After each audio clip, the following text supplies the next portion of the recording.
রান্নার গ্যাসের গ্রাহকদের আধার কার্ডের তথ্য যাচাইয়ের জন্য বায়োমেট্রিক তথ্য সংগ্রহের কাজ শুরু হয়েছে।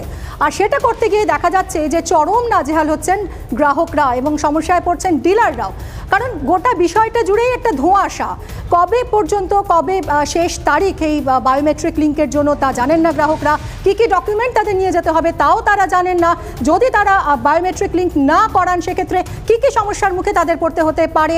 সেক্ষেত্রে শুধুই কি ভর্তুকিটুকু তারা পাবেন না এটাই হবে, নাকি তাদের পুরো গ্যাসের কানেকশনটাই কাট অফ হয়ে যাবে।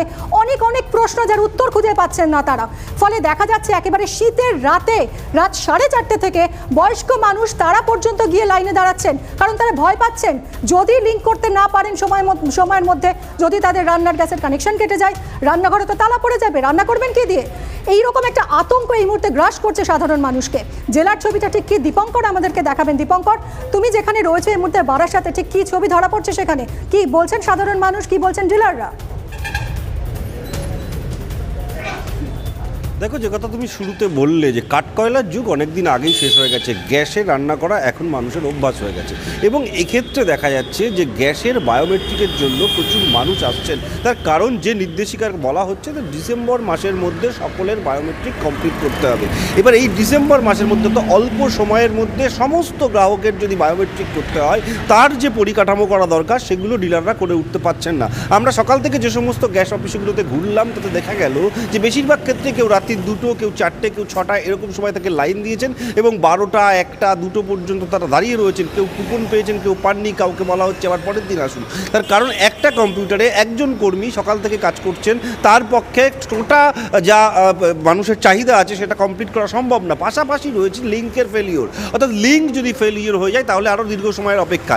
এই সমস্ত সমস্যাগুলো কিন্তু ফেস করতে হচ্ছে। এবং বিশেষ করে যে সমস্ত গরিব মানুষ, প্রান্তিক মানুষ, যারা এই গ্যাস বন্ধ হয়ে গেলে সমস্যায় পড়তে পারেন বা গ্যাস না আসলে, আসলে বায়োমেট্রিক না হলে কী কী সমস্যা হবে সেটা যেহেতু স্পষ্ট নয়, সেই জায়গা থেকে কিন্তু সেই সব মানুষরা তারা ভাবছেন যদি গ্যাসের লাইনটা বন্ধ করে দেওয়া হয় তাহলে তারা সমস্যায় পড়বেন। সেই কারণে তাদের কাজ বন্ধ রেখে কেউ হয়তো গাইডলাইন নেই এক্ষেত্রে, ক্লিয়ার কোনো কমিউনিকেশন নেই এক্ষেত্রে।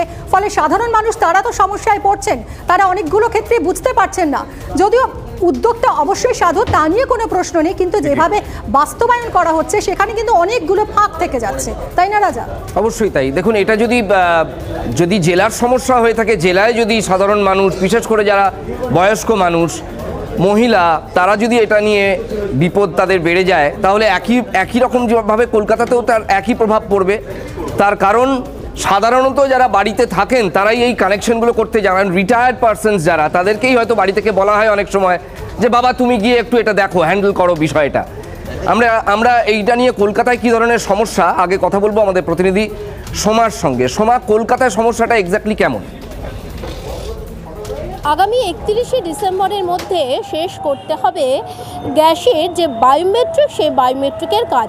তাই সকাল থেকেই কলকাতার বিভিন্ন গ্যাসের যে ডিস্ট্রিবিউটররা আছেন তারা কিন্তু সেই কাজটা শুরু করে দিয়েছেন। তবে দীর্ঘ লাইনে দীর্ঘক্ষণ দাঁড়িয়ে রয়েছেন বয়স্ক মানুষেরা। দীর্ঘ লাইন পড়ছে সবার কাছেই, কিন্তু বিষয়টি বলা যেতে পারে কিছুটা বিরক্তিকরই হয়েছে। 1 ঘন্টা হয়ে গেছে। 1 ঘন্টা হয়ে গেছে। আমার তো সেম পজিশন, একই টাইমে দাঁড়িয়ে আছে, ঘন্টাখানিক হয়ে গেল। কষ্ট তো হয়েছে, 82 বছর বয়স, গা হাত পা কাঁপে, চোখে দেখতে পাই না ভালো। গ্যাসের পাস বইটা লাগলো, ফিঙ্গারটা নিল, এই চোখের ইটা নিল। এটা নেওয়ার পর বললো আর পাইপটা অনেক দিন হয়ে আছে, পাইপটা চেঞ্জ করতে হবে। বললো 190 টাকাটা চার্জ দিয়ে দিলাম, পাইপটা দিল আর এটা কাগজটা দিল। অনেক ডিস্ট্রিবিউটররা তারা 190 টাকা করে নিচ্ছেন গ্যাসের যে পাইপ, সেই পাইপ দেওয়ার জন্য। বলা হচ্ছে নিরাপত্তার স্বার্থে সেই গ্যাসের পাইপ নিতে হবে। আবার কোনো কোনো জায়গায় কিন্তু এটা নেওয়া হচ্ছে না। ফলে বিভিন্ন মানুষজন তারা কিন্তু কিছুটা হলেও তাদের কাছে বিষয়টি কিন্তু পুরোপুরি স্পষ্ট নয় যে এই টাকাটা, অর্থাৎ পাইপের টাকাটা দিতে হবে কি দিতে হবে না। ক্যামেরায় কল্যাণ মণ্ডলের সঙ্গে সোমা দাস, TV9 বাংলা, কলকাতা। দেখলেন সোমার প্রতিবেদন। সোমা আপনাদের দেখালো যে সমস্যাটা এক্স্যাক্টলি কোন জায়গায় দাঁড়িয়ে রয়েছে। প্রথমে জেলা দেখালাম, তারপরে কলকাতা দেখালাম। আমাদের সঙ্গে এই মুহূর্তে রয়েছেন মানি 9-এর নিউজ এডিটর অভিজিৎ ঘোষাল। অভিজিৎ দা, শনিবার দিন ঘটনাচক্রে বাড়িতে কম থাকা হয়, যিনি গ্যাস দিতে এসেছিলেন তার সঙ্গে দেখা হয়ে গেল বহুদিন পর। তিনি বললেন বায়োমেট্রিকটা করিয়ে নেবেন, আমাকেই বললেন আপনি গিয়ে করিয়ে আসবেন, যেহেতু আমার নামে।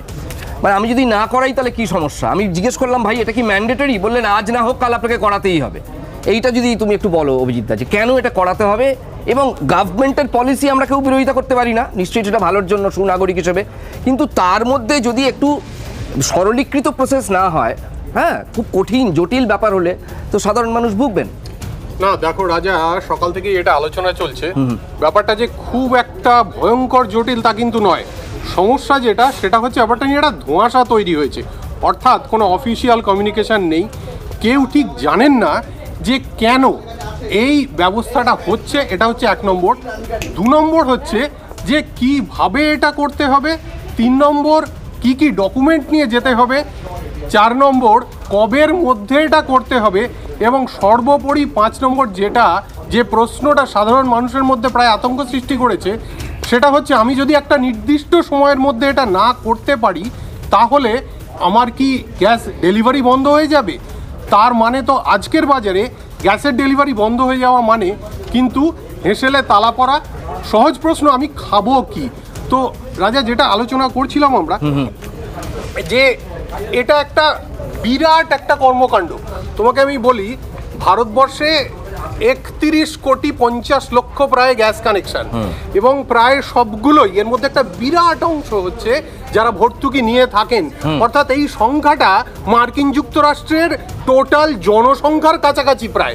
বলে তুমি এটা বিরাটত্বটা বুঝতেই পারছো। Exactly. এবং এতগুলো লোককে নিয়ে যেখানে ফিজিক্যালি জায়গায় জায়গায় গিয়ে একটা নির্দিষ্ট সময়ের মধ্যে তার আঙুলের ছাপ, তার চোখের রেটিনার ছবি, এইগুলো নিতে হবে, এটা একটা বিরাট লজিস্টিক্যাল নাইটমেয়ার। অবশ্যই তাই, সেইটাই অভিজিৎ, আমাদের হাতে সময় কম, আরও একটা বড় ঘটনার খবর এসছে এই মুহূর্তে, মানে অত অল্প সময়ের মধ্যে এই বিশাল কর্মকাণ্ড, এই বারে বারে আমাদের দেশে যেমন ইনকাম ট্যাক্সের লাস্ট ডেট পিছোয় না রিটার্ন দেওয়া, ঠিক সেই রকম হতে পারে এক্ষেত্রে, অনেক সময় সাপেক্ষ ব্যাপার। থ্যাংক ইউ অভিজিৎ দা, অনেক বেশি।